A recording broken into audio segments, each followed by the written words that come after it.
Hey everyone, it's Jeannie from A1 Vacuum and Sewing, and I'm getting ready to do a little light maintenance on my 10 needle. So last year, if you know anything about me, I was going through some treatment, and I really did not spend any time on my multi-needle.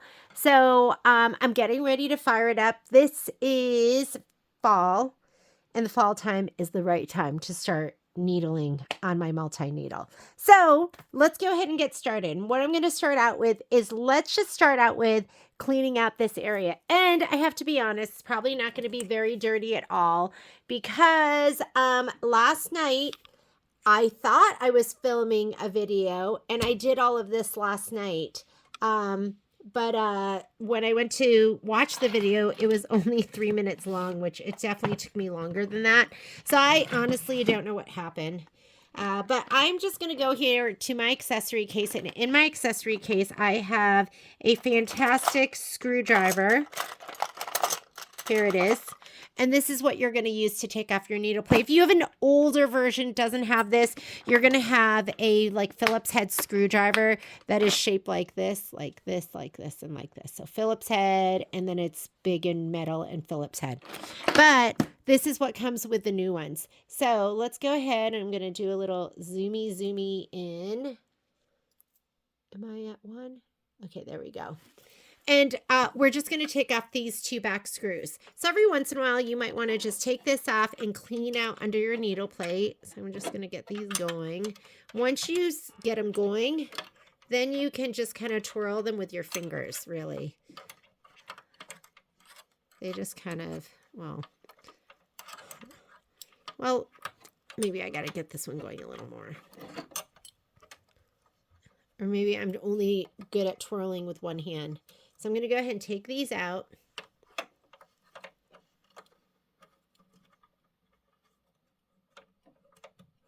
And I'm going to take out the needle plate, and I'm just going to go ahead and clean out that area. And then if you have a little vacuum too, the other thing you can do is you could kind of loosen the debris and then take a little, whoop! That's what you don't want to do. You don't want to lose your screws. So this just lifts right off. And then I don't know what this part is called, but you want to make sure you don't lose it. It's kind of like a little spacer. So take that out too. You have a little cleaning brush. Where's Mon? Mon's dirty. And then you can also take out the bobbin case. So take out the bobbin case. It's a long thread in there. And kind of just loosen up all the debris and everything that you can get to that's easy to get to. Sorry. I know it's making it bounce, right? And then I have a little vacuum. Yeah, you're like, let me hold this. Let me just steady that. This is my vacuum. It's called the Sonic Power Mini Vacuum. It's a new product, and it's super cool. So let me take that out. And it has some attachments, and it's cordless. We all love cordless stuff too, right? Comes in this fancy velvet pouch. So, and then it has all these attachments. And I really like, the attachment I like is this one that has like I told them that they need to have like something that's flexible, because that would be the best, right? So hold to power on. And then it has like a boost.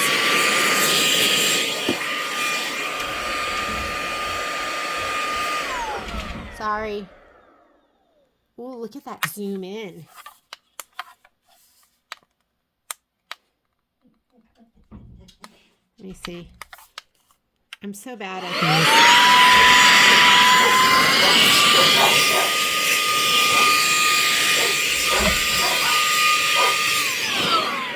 Well, maybe I'm out of battery. I gotta charge it. It's just been sitting here for a while. So.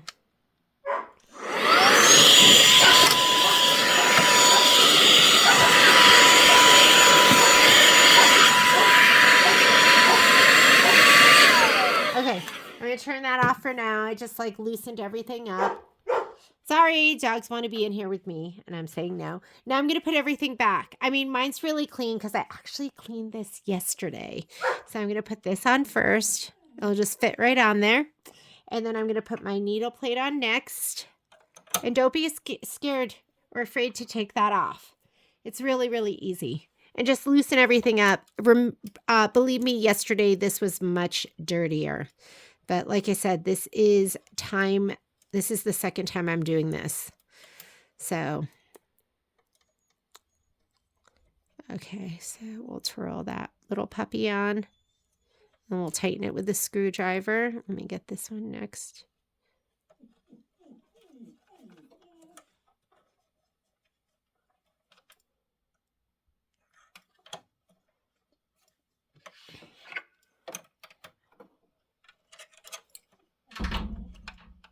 Oh my God, they're persistent. Do you hear them? Banging on the door? Evil.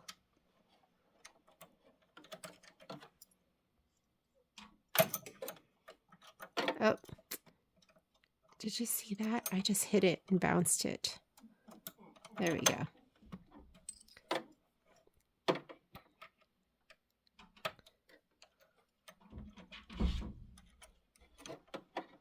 Okay. Next thing I'm going to do, so you're going to clean under the needle plate. Just do that every once in a while. You'd be surprised at the threads that'll get under there. And now what we're going to do is we are going to change out the needles. Okay, so when I change out the needles, what I like to do, I've already taken the thread out and kind of swept it up. I'm going to turn on the machine. So let me go ahead and turn on the machine. Let's see, can we go? There we go. And when you turn on the machine, you're going to get a message that says, I should probably dust that too. Please put a drop of oil on the hook once a day when in use. I'm going to go ahead and say okay. And this machine, I used to have to, on my first 6 needle, I used to have to rotate the hook by hand. There's a hand wheel in the back, believe it or not. But now all you do is you go into this button right here. And there's an oiling button. You're going to touch that and it's going to rotate the hand wheel. So I'm going to push that and you're going to get a message. See, it says the hand wheel will rotate automatically to a position where it can easily be oiled. Keep your hands, etc., away from the hand wheel and the hook. The hand wheel is in the very back of the machine. You can't even see it. It's up against my curtain. The hook is going to be down here, and that is what we're going to be oiling. So when I say the OK button, it's going to rotate it and put it in place. There we go. Okay, let me go ahead and I'm going to tighten up my filming arm. And I'm going to zoom in a little bit. There you go. And I'm going to pull this out of the way. So this is the hook. Do you see this little guy sticking up? It's the same thing that you're seeing right here. That little part. Where's my little... This, let's see. Can you see it even better? This right here. This little part right here is what you're seeing right here. This little thing sticking up. Okay? But it also shows us that we're going to be oiling right here on this part of the machine, which is right here. All right, this is the oil you should get. It's zoom, spout, and the reason you want it is because of this flexible nozzle. It makes everything so much easier. Stores right in there, pulls out. When you're ready to use it, remove the red cap. When you're not using it, put the red cap back on or the oil's going to bubble over. So I'm just going to take it right back over here. I think you have a good enough angle. Here we go. And I like to take the little hose, stick it right in here, and I pull down, and when you can't pull it down any further, that's where I will put a drop of oil. And what you're going to do is you're going to squeeze this gently. See the oil coming up? And when you get one drop right there, you're going to get one drop of oil. It's easy to control. You're just going to go ahead and squeeze this really gently, and I'm going to put this right here. You're going to see the oil come up the hose or the tube. See it? Here it comes. And I am going to do one drop of oil. Okay? That should be it. 2's okay too. But if you get a lot more than that, grab a little tissue and just wipe it off. You don't want too much. That's something that you do daily. Every time you go to use the machine, you are going to oil that hook. It's really, really important. As far as your thread goes, what I like to use, I'm going to take this out. There's not much you're going to do with your bobbin case, okay? I have way too much thread, so I'm going to cut it. Here's my bobbin case. The only thing you might want to do with your bobbin case is every once in a while, you get a piece of lint right under here. And I have a little tool. Where did I put it? Do I have it in here? I think I bought these. I think I bought them from Gnold. But it's just a little plastic thing. If you don't have something like this, literally you could just take the corner of a business card and you're just going to put it under here and just sweep it under and just make sure there's no lint in there. Like that. That's it. That's all you're doing. So you don't have to have a fancy tool. You could do this. Or you could just use a business card. And it's funny, you might get the tiniest little piece of lint and that will affect your stitches. So if ever your stitches are icky, then clean that little spring out. That's your backlog. This is your tension spring right here. That's where your bobbin tension comes from.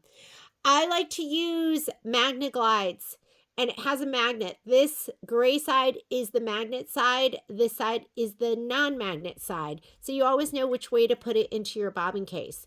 You're just going to drop it in here. You grab your thread. There's a slit right here. You're going to pull it into the slit and up here and just like that. And you should have bobbin tension from this part right there. We're going to put it in. This is always the top. That's 12 o'clock. You put it right in here and you push. You should hear an audible click. Throw the thread to the side. You can just close it. You want probably like 6 to 8 inches of thread. This is your picker. I ignore him, but he's important. And then you're ready to start stitching. But before we start stitching, we're going to do 2 more things. We are going to change our needles and oil our needle bars. So let's talk about when to do that. In your manual, it's going to tell you to oil your needle bars every 40 to 50 hours. So you know what I do?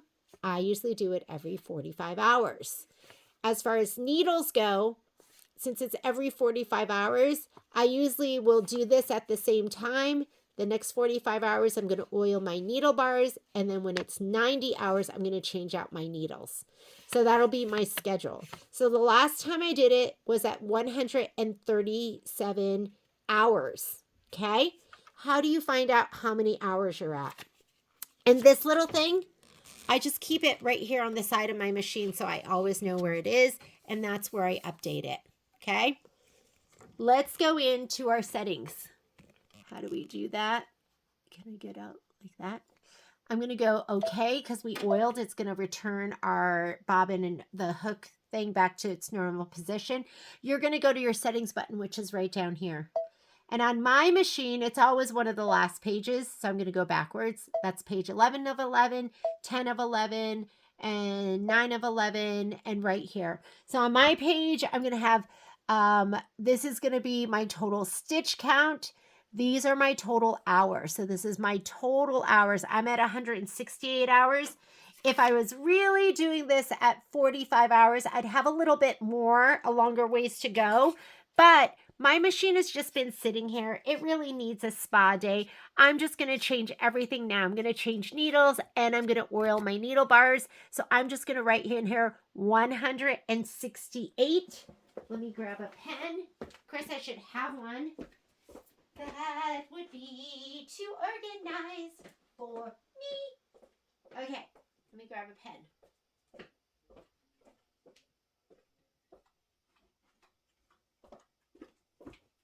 I should have a pen everywhere, but I just lose pens.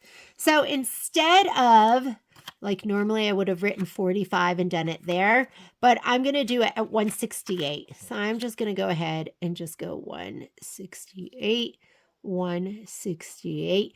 The next time I'm going to do it is when I'm around, what's another 40? So around 200 and, I don't know. Like between like 200, 210, something like that. We'll go ahead. Around 210, we'll do it again. not this, not my needles. I'm just going to oil my needle bars at another 45 hours.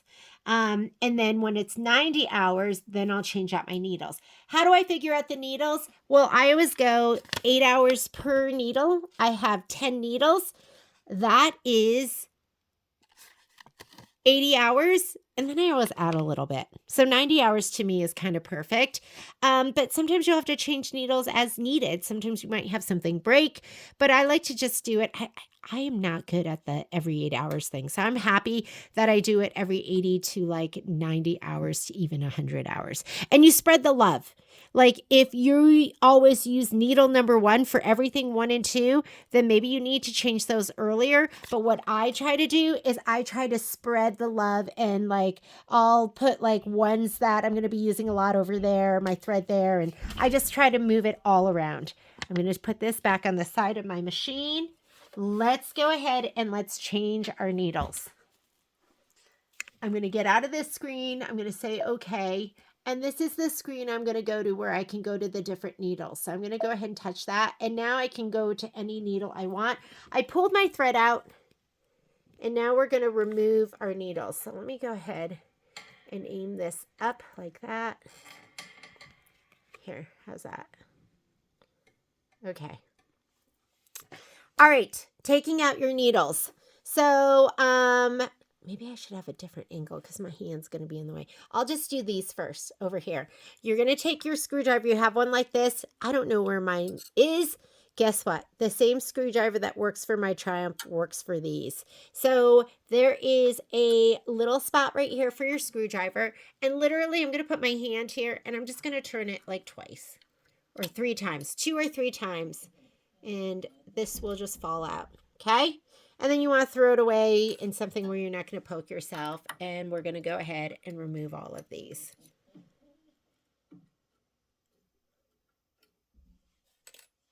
All right, this is going to be really boring.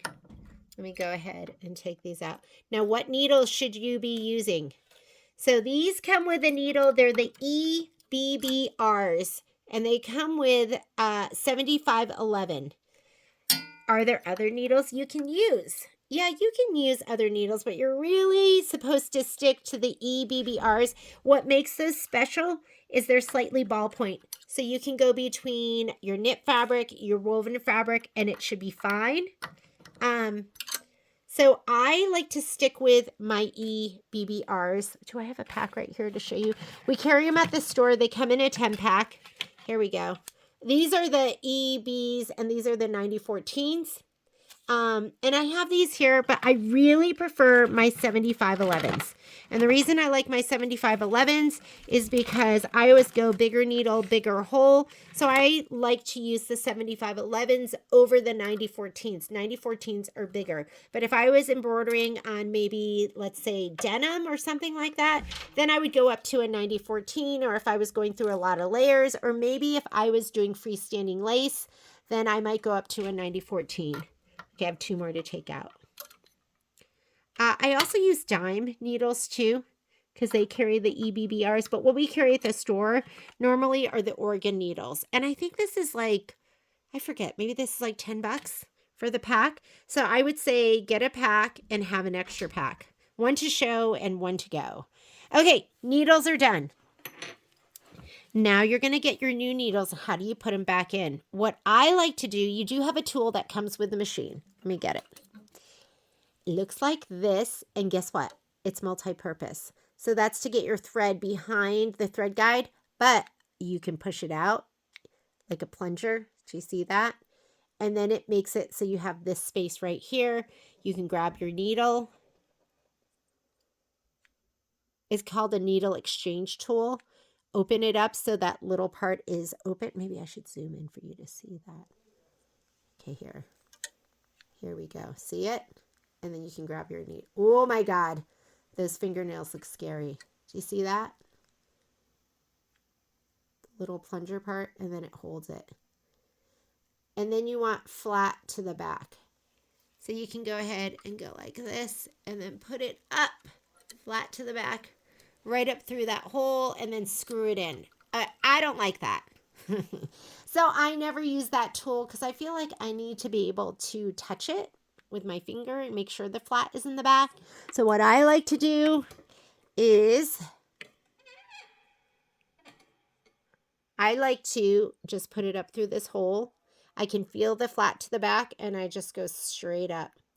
And I like to use the back of my fingernail and I just push it up. And then I take my fingers and push it all the way up. Make sure it's all the way up there. Grab my screwdriver and I'm going to put it in that hole and I'm going to turn it 2 or 3 times. You'll have a better angle when I go over to the side. Okay? So I'm going to do the next one.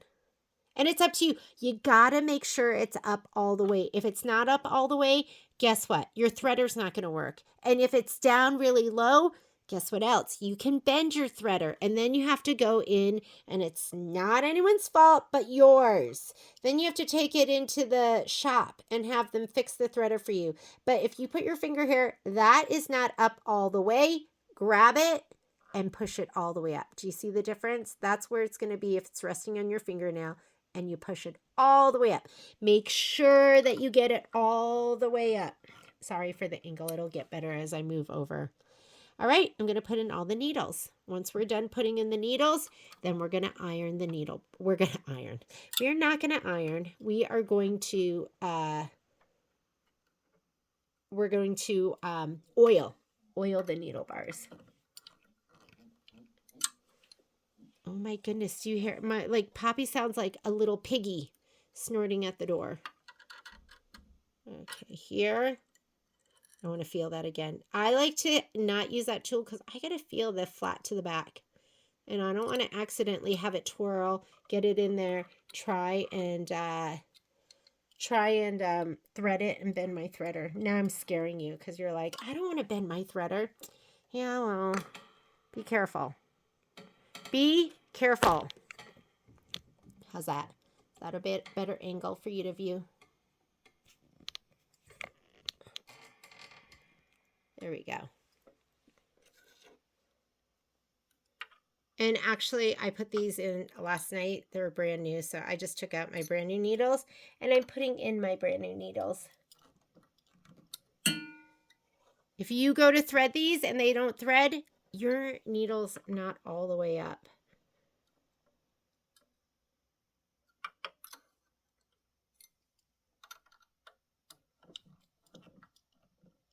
How's that? Can you see?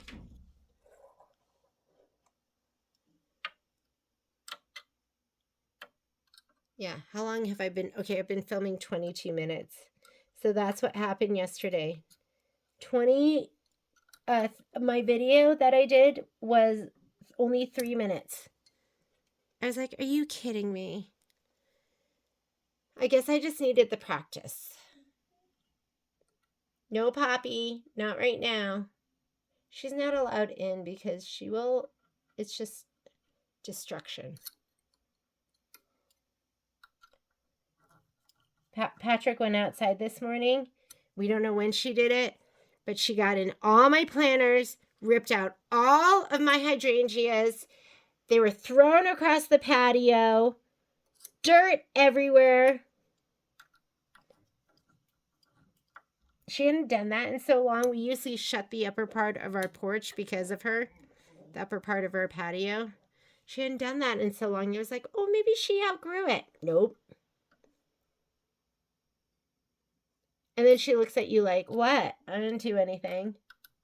Or she looks at you like, yeah, I did it, and I'll do it again. Okay, needles are up. We're going to oil the needle bars. Let's talk about the needle bars. And this might be a good angle. Again, this is the best because you have that flexible tube that you can have the oil come out of. The very first one right here, I'm going to pull that down. Can you see it? Here's the pad. It's this little white thing right here. And where you're going to oil, you might be able to see it better here. You can see that. See the little pad I'm pushing up? And this is your needle bar, that metal part. You're going to put a drop of oil right here where the bar meets the needle, the pad. The needle bar meets the pad. So I'm going to put my finger right here, bending the hose. You see it? And you're going to see that drop of oil come up. Go slow. 1 drop of oil. 2's okay too. And it just kind of saturates that little pad. the one to the left of the needle that's right above the hole will come down all the way. This one comes down most of the way, so I can still get this one, and I'm going to do it. You can't even see it. It's up here. And I did these yesterday, so I'm going to pretend. Okay, look at this one doesn't come down at all. So I'm going to go to needle number 2. I've oiled these two. I'm going to go to needle number 2. This one will come all the way down. How do you do that? Go back up here. I'm already on this page. If you're not on this page, you get to it right here. I'm going to select needle 2. That's going to be right over the hole, but I'm going to be oiling needle bar number 3. Okay, so let's go. Needle bar number, here's number 2 right above the hole in the needle plate. Number 3 comes all the way down. Nice, right? Easy access. 1 drop of oil. Perfect. You're not going to see it, but on my screen, I'm going to needle number 3. 4 will come straight down. Oops. Thread is coming out.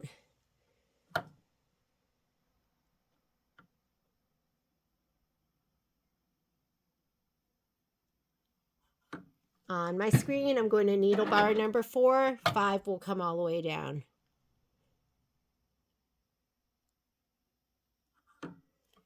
On my screen, I'm going to needle number 5. 6 will come all the way down. And so on and so forth. Just 1 drop of oil, you can see it coming up. And that's what we're going to do. I'm just going to keep going.